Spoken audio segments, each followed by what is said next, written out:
entrepreneur, salam hebat luar biasa.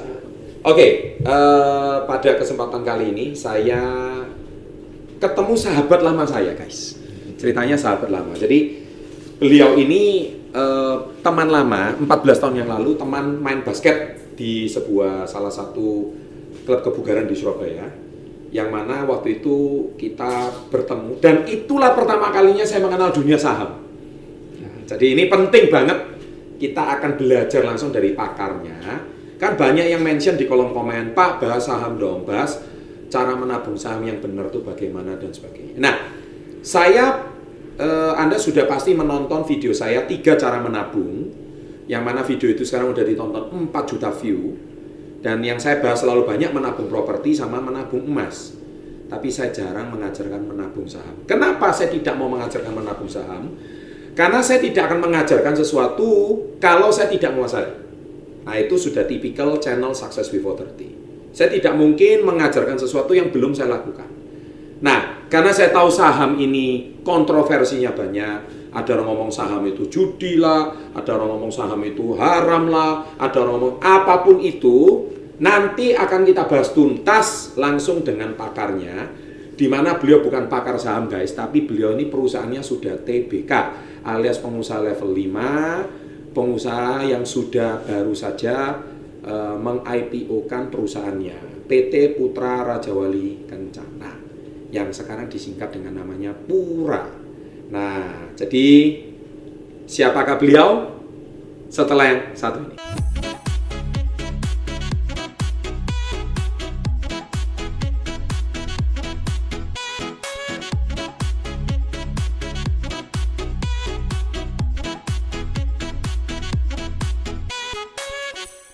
Oke guys, akhirnya kita akan kenalan dulu dengan siapakah beliau. Bos dari PT Putra Rajawali Kencana yang bergerak di bidang transportasi, namanya Pak Ariel Wibisono. Apa kabar Pak Ariel? Baik Pak Chandra. Wah keren. Kalau di channel kita namanya hebat luar biasa. Hebat luar biasa. Nah itu dia. Oke. Nah Pak, kita ini pengen sharing-sharing sejenak tentang kontroversi saham di publik.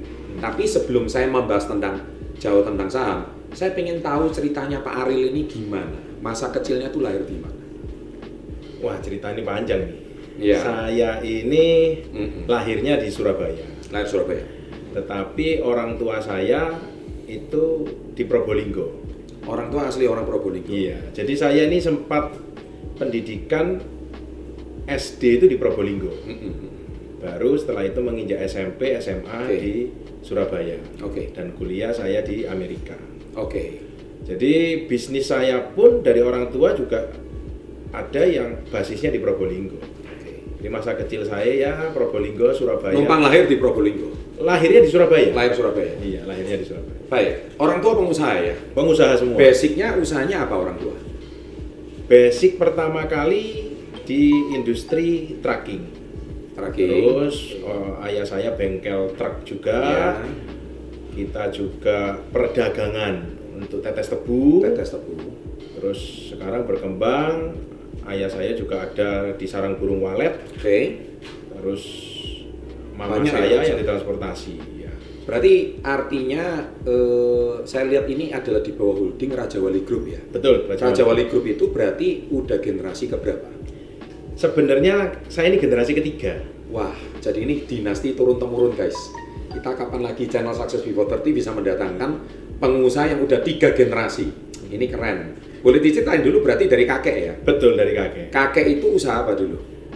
Ceritanya begini, ayah saya ya, jadi kakek saya itu ada 12 anaknya.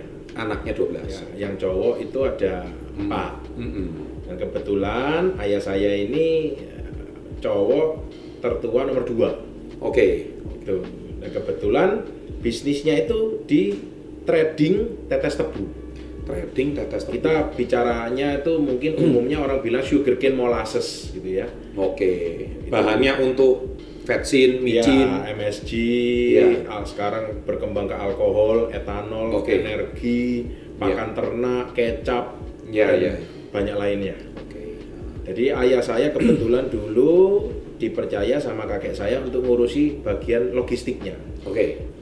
Jadi berkembang bisnis tetes tebu ini berkembang, kita ekspor, kita juga dagang. Ya. Itu waktu itu kakak ayah saya yang pegang, dan ayah saya di logistik. Iya.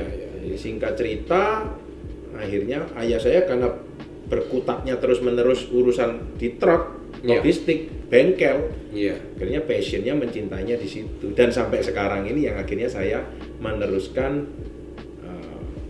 Panji Raja Wali Group. Luar biasa. Biasanya gini ya, kita sering dengar nih, biasanya bisnis itu bisa tahan 2 generasi itu udah sulit. Nah ini Raja Wali Group ini rahasianya apa? Kok sampai Pak Ariel ini bisa sampai 3 generasi?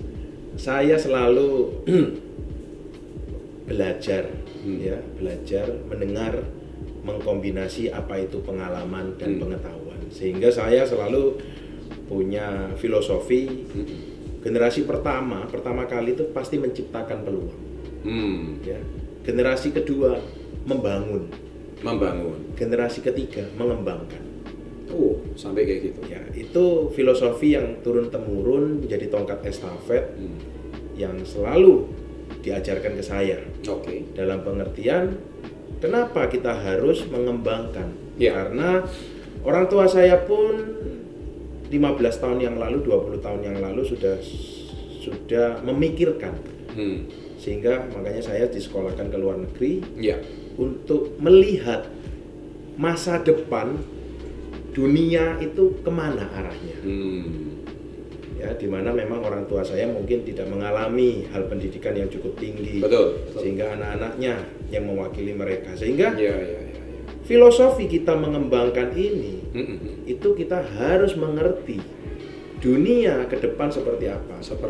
Dan pastinya kita belajar budaya sedikit. Timur selalu mengikuti Barat. Barat selalu menjadi pioneer untuk melihat masa depan suatu dunia.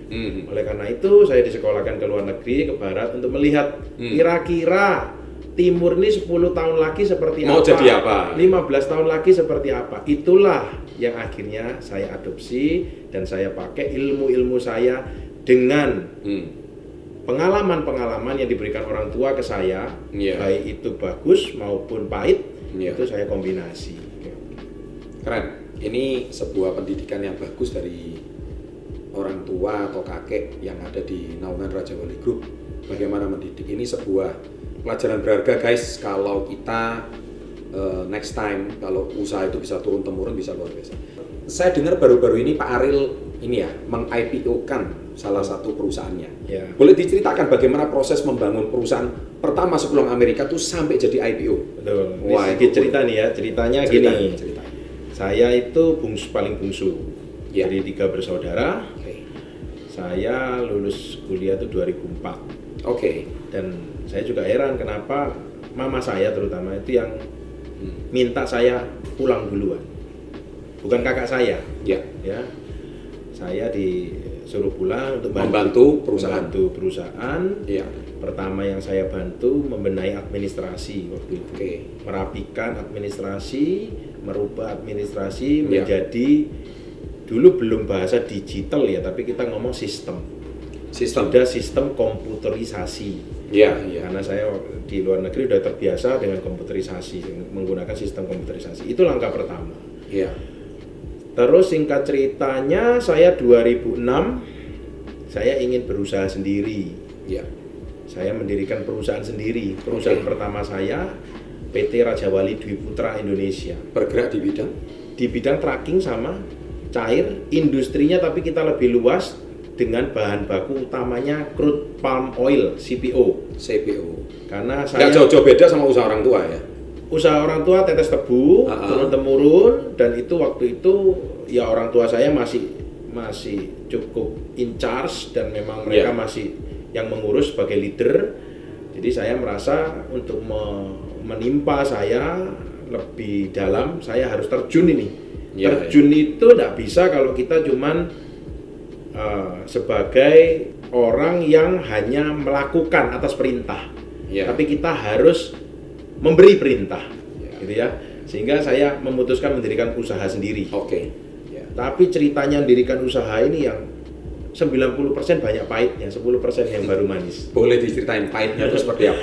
Pahitnya banyak. Satu, pastinya antara pengalaman dengan pengetahuan itu pasti terjadi crash. Ya. Ya saya crash ideologi dengan orang tua. Ya. Saya mendirikan usaha pun saya tidak dimodalin. Tidak dimodali ya. Karena kenapa saya bilang tidak dimodalin? Ya memang tidak diberi uang. Saya berhutang. Saya hutang sama orang tua saya. Hutang ya. Hutang. Nah ini menjawab pertanyaan netizen yang ngomong selalu alasannya nggak bisa mulai bisnis karena nggak punya modal. Betul. Pak Ariel nggak punya modal. Saya nggak punya modal. Nah, sama sekali nggak punya modal. Dengarkan ya, yang nggak punya modal tuh dengerin ya. Ini tipsnya ini penting banget ini. Saya waktu itu coba berhutang sama orang tua saya. Kalau hutang masih dikasih. Hutang masih dikasih. Masih dikasih. Diberi tidak gitu ya. Diberi tidak. Hutang masih dikasih dikenain bunga. Dikenain bunga. No. Dengar tuh guys, ya kan? Oke. Jadi benar-benar konteks hutang. Iya, iya. Bahkan saya harus waktu itu saya belum menikah, jadi totalitas saya semua saya curahkan di perusahaan saya. Saya berhutang, lalu kendaraan pertama saya punya 5 itu saya sewa dari orang tua saya. Sewa. Jadi saya juga nggak beli, saya sewa. Ya. Sudah hutang, modalnya hutang, kendaraannya sewa. Saya jalankan. Waktu itu proyek pertama saya kedapatan kerjasama dengan anak perusahaannya Sinarmas Group. Oke. Itu saya jalani 2 tahun. Dibilang gimana bisnisnya? Jelek, rugi terus saya 2 tahun.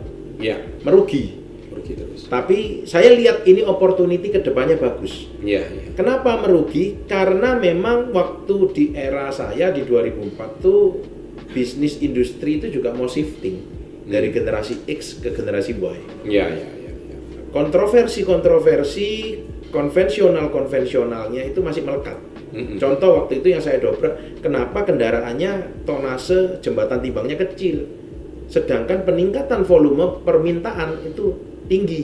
Ya. Daripada kita pakai truknya dalam jumlah banyak, kenapa nggak volume tankinya digedein? Itu saya bersuara terus tuh. Setiap rapat saya bersuara. 2 tahun rugi. Bener, di tahun 2007 tepatnya, ya 7 Agustus tuh saya ingat sekali. Saya dapat telepon dari Jakarta. Sister company-nya Sinarmas Group yang akan mengakuisisi anak perusahaan tadi. Dia bilang, wah saya tertarik ini idenya Pak Ariel. Bener Pak, kita hitung dan segala macam ini lebih menguntungkan. Nah, saat itu di 2008 itulah disetujui ide saya. Mulailah dirubah, dirombak dengan volume cukup besar. 2009 baru perusahaan saya mengalami profit. 2009. Ya, jadi 3 tahun kita 2009 kan kita evaluasinya di akhir tahun. Ya, jadi anggapannya 4 tahun berjalan. Selama merugi terus, itu perasaan Pak Ariel gimana? Mau berhenti? Sedih, stres.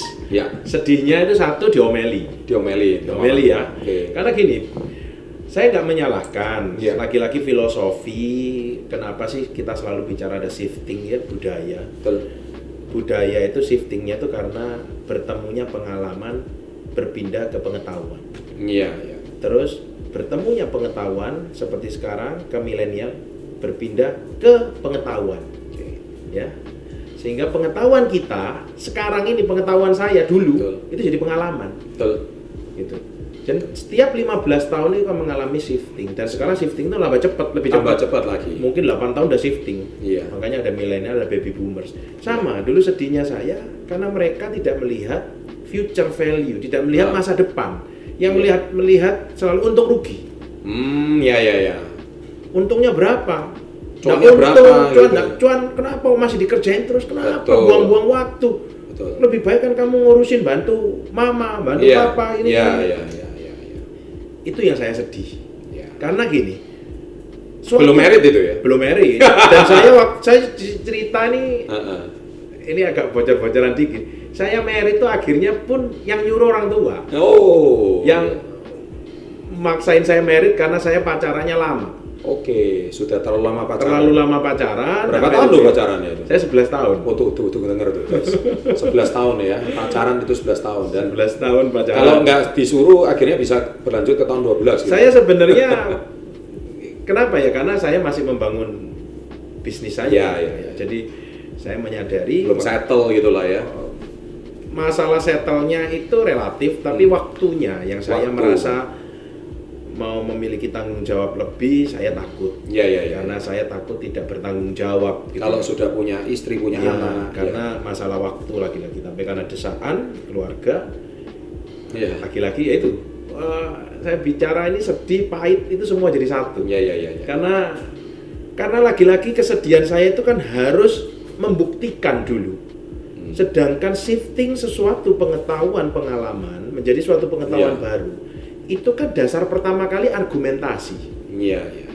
Masalah percaya tidak percayanya itu kan dengan pembuktian. Pertanyaan saya kan pembuktian itu kan lagi-lagi waktu. Ini loh yang selalu menjadi jembatan sampai sekarang pun yang tidak pernah terkoneksi karena kepercayaan. Ya, tapi kalau kita melompat sekarang sedikit sekilas, orang saya baru benar-benar mempercayakan ke saya itu 2012. Orang tua? Bisnis saya sudah menyalep bisnis orang tua saya. Maklum ya, karena namanya kan juga orang tua itu sudah sukses di eranya. Betul. Kan? Sehingga namanya orang sukses di eranya kan takut kalau dinasti ini runtuh kan. Betul. Jangan sampai era shifting itu di tongkat estafet ketiga mistrust ini ya. Betul. Atau bagaimana sebuah kepercayaan ini kalau disalahgunakan bisa hancur dinasti yang sudah dibangun ini kan. Setuju. Luar biasa. Setuju. Akhirnya dapat kepercayaan itu yang paling sulit daripada daripada merugi itu sendiri ya. Betul. Ini levelnya yang berbeda. Jadi sebenarnya begini ya.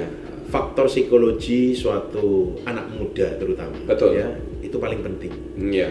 Kalau kita bahasanya itu support.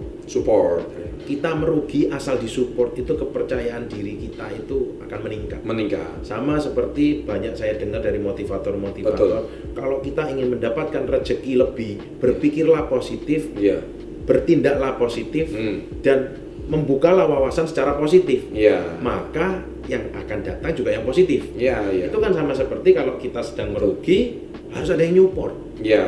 Nah ini tantangannya, nggak disupport malahan disalah-salahkan. Wah itu tantangan yang berat ya? Berat, paling berat itu dibanding saya bicara bisnis ini. Yang ngalami tulis di kolom komen. Jadi kalau misalkan Anda punya orang tua yang sudah punya usaha besar, tapi tongkat estafet disuruh Anda yang lanjutkan, tapi idealisme Anda itu tidak bisa tersampaikan, malah disalah-salahkan.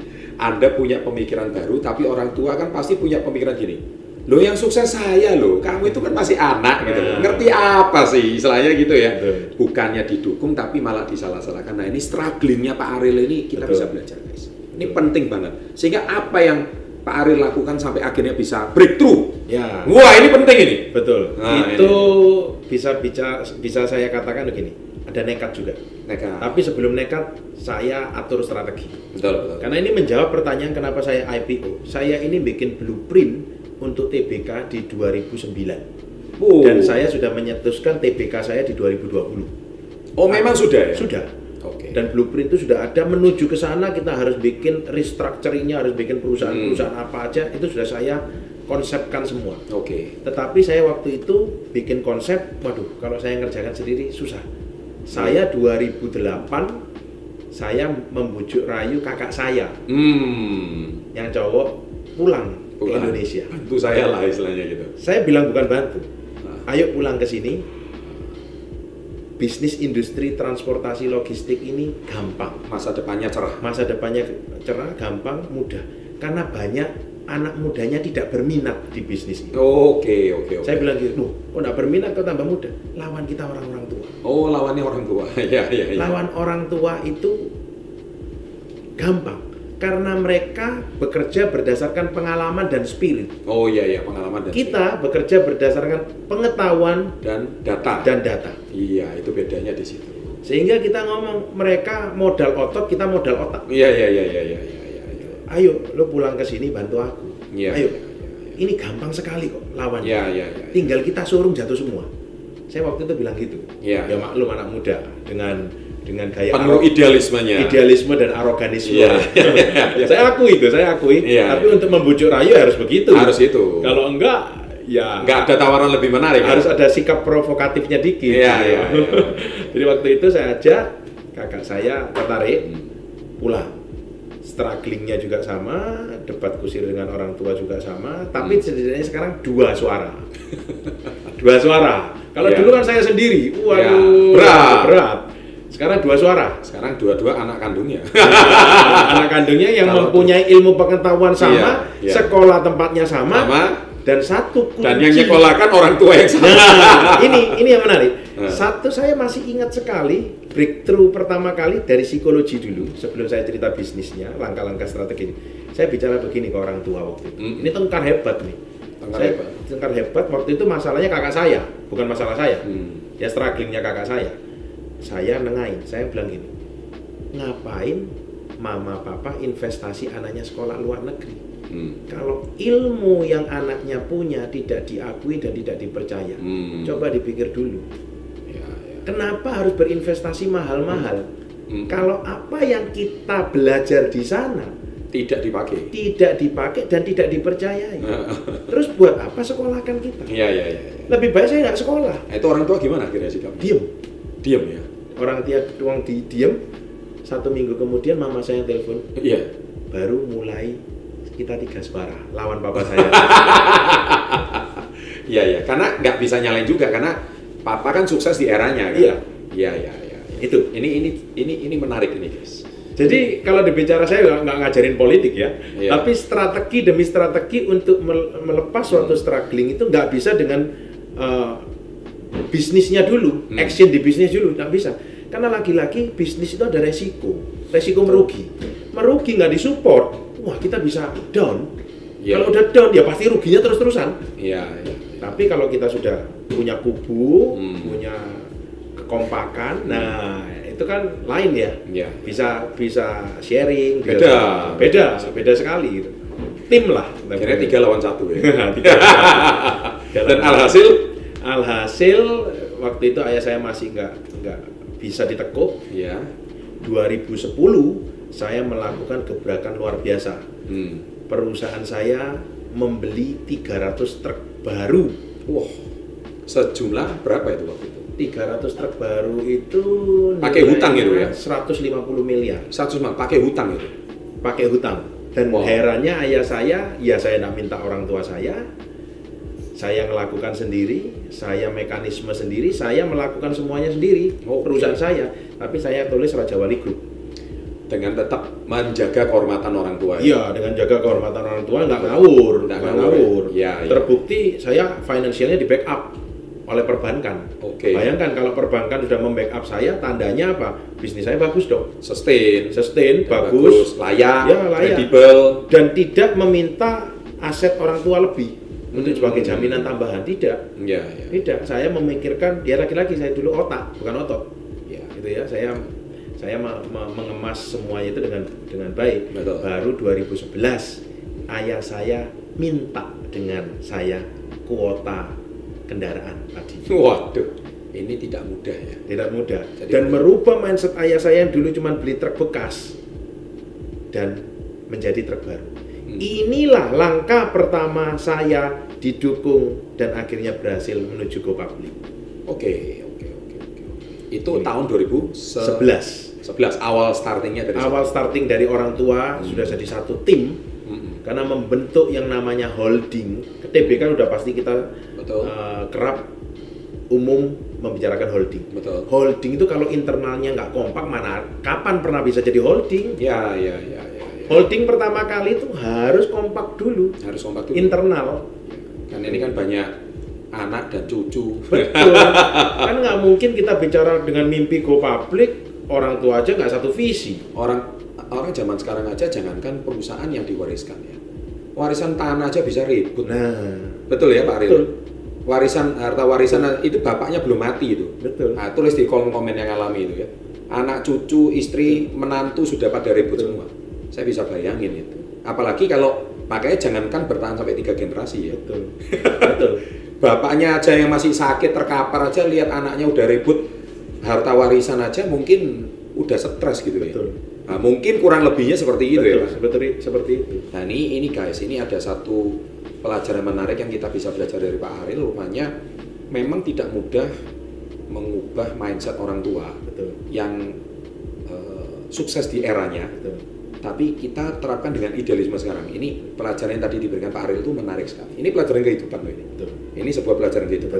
Keren. Ini cocok, ini kontennya luar biasa. Bagaimana membuat bisnis di 3 generasi, ini hebat. Terus lanjutnya gimana?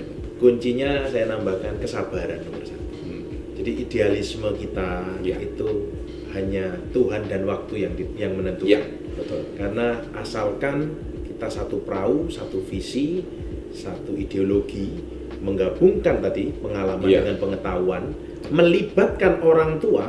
Nah, ini yang penting nih buat anak muda. Orang tua. Kadang bahasa idealisme anak muda ini terlalu emosional. Bener-bener orang tua ngomong salah terus. Jangan.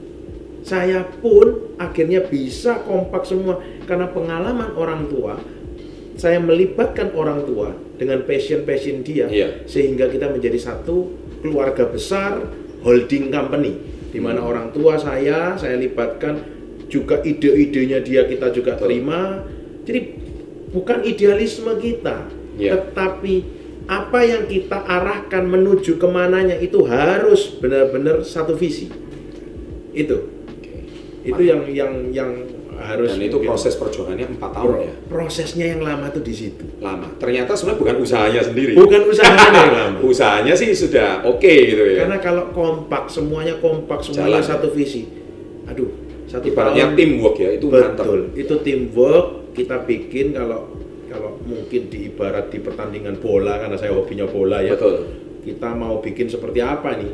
Strikernya siapa, pemain tengahnya siapa, pemain. Nggak bisa isinya striker semua. Nggak bisa. Ya ini kita harus bikin satu tim kompak bener-bener yang visinya sama semua. Saya yakin target waktu yang kita tentukan juga pasti akan tercapai. Pasti tercapai. Oke, menarik sekali guys. Artinya tadi kita melihat bagaimana kisah perjuangan Pak Ariel di keluarga itu dari pulang dari Amerika sampai beliau mendirikan company yang pertamanya, sampai akhirnya tidak didukung orang tuanya karena dinasti sebelumnya, sukses di eranya, tapi sangat berbeda dengan mindset generasi zaman sekarang. Nah, sekarang kita akan melihat bagaimana suksesnya Pak Ariel membangun pura dan meyakinkan orang tuanya, sampai orang tuanya mendukung, dari akhirnya marahi, menyala-nyalakan, setelah yang satu ini.